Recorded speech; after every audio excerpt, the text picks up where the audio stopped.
Hey YouTube, Zerosmith here.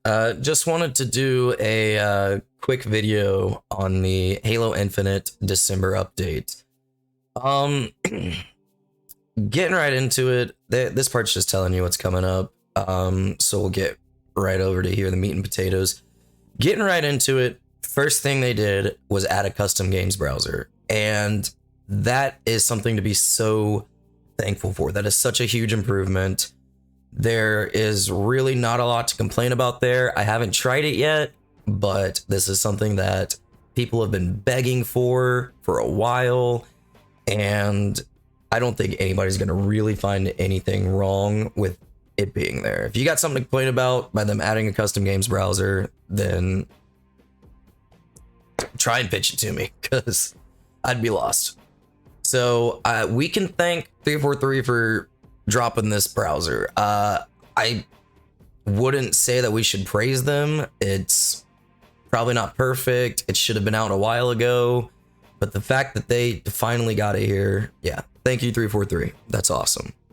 But we scroll down a little bit and we get to here. They added a map called Empyrean, which most of you know is a pit remake from Halo 3. Now, again, shouldn't really be any complaining, but with the amount of map selection that we've had in Halo Infinite, it's a year later now, and this is what, the fourth non-big team battle map added to the game total, maybe. And it's a remake that they let the pros play like 2 months ago when they teased the map. Didn't release with Forge when Forge came out. I mean, look, there's nothing to complain about here, but there's nothing to really praise or thank for either, okay? It's a remake of a map, and it's not even as good as that map used to be because the gameplay is different. I played this map a couple times yesterday. Did not play as well as the pit played in Halo 3. Does not play horribly. It's not a bad map, but you're not going to get the feelings that you got when you were playing the pit in Halo 3. That's just how it is. So, I mean, yeah, thanks 343. You finally added another map to the matchmaking, and that's, I guess, more than we even expect these days. So thank you.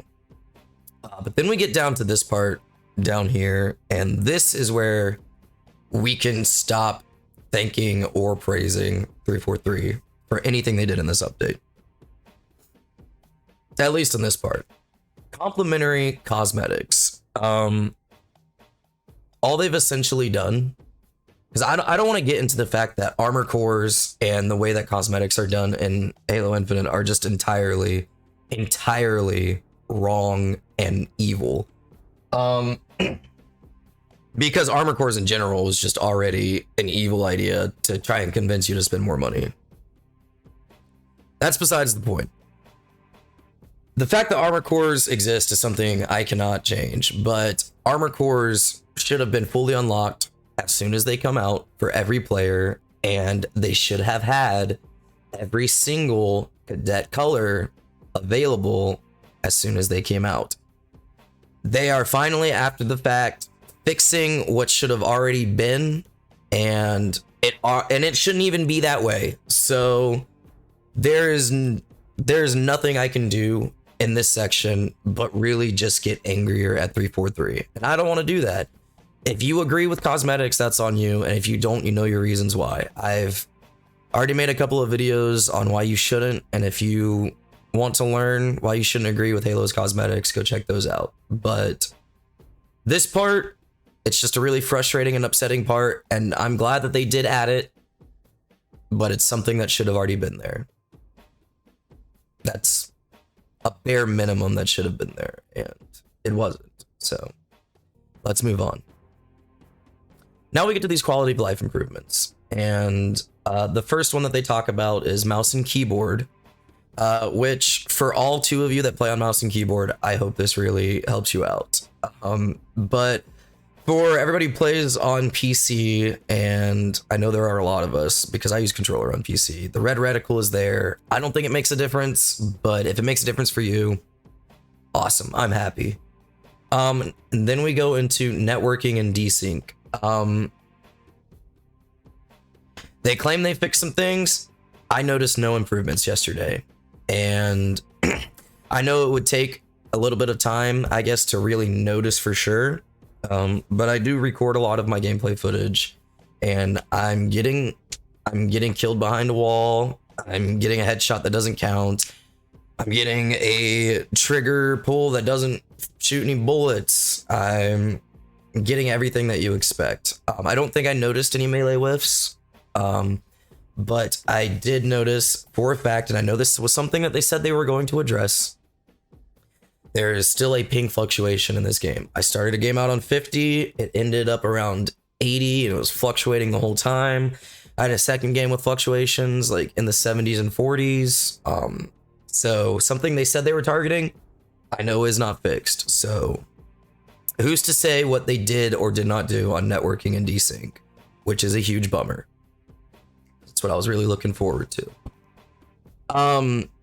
Player reporting. This is something that also should have been in the game from launch, but thank you for adding it now, I guess. I don't really know what else to say at this point.